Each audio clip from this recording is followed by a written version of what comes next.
Presented by Ma Bhavani Channel.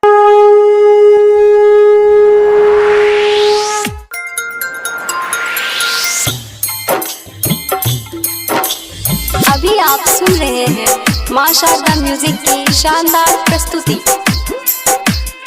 Presented by Ma Bhavani Channel. Music director DJ Bajrangi जी।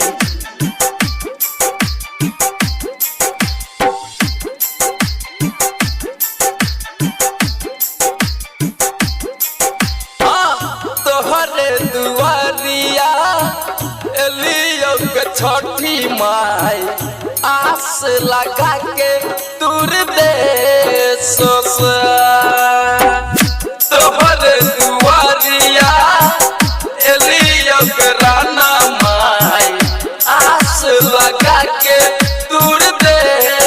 सोस तू जन सुनबे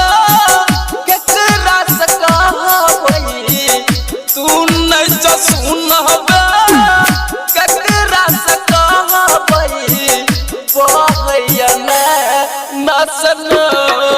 रखे माँ बहैया नसन रखे अशरफी जी अशरफी जी अशरफी जी अशरफी जी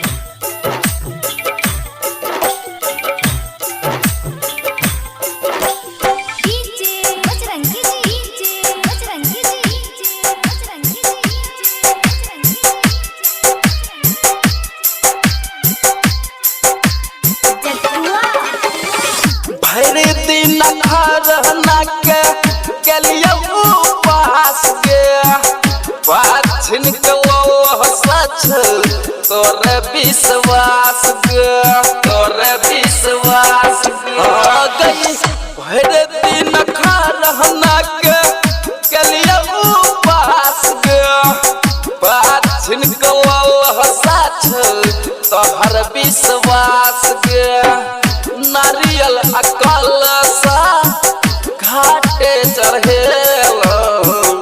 नारियल अकल सा घाटे चढ़ेल करे पुराना मस्कार गे कोना के कहियो दुखक छाया कोना के कहियो दुखक छाया केने तो हमरा परेशान के माँ बहैया नसन रखे अशरफी जी अशरफी जी अशरफी जी अशरफी Presented by Ma Bhavani Channel.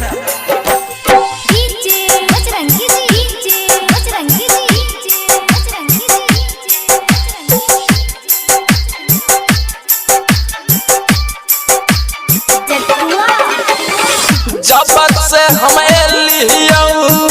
छठी माई के घाट के पंडव अकल हम अनलियो तुम्हार से हो गई जब से हम एलियो छठी माई के घाट के पंडव अकल हम अनलियो तुम्हार से डीजे सुमन राज संजय पी के डीजे सुमन राज संजय पी के सैकी अलग की छुआर पारद बिहारी बजरंगी पारद बिहारी बहबै सभी नहन रखे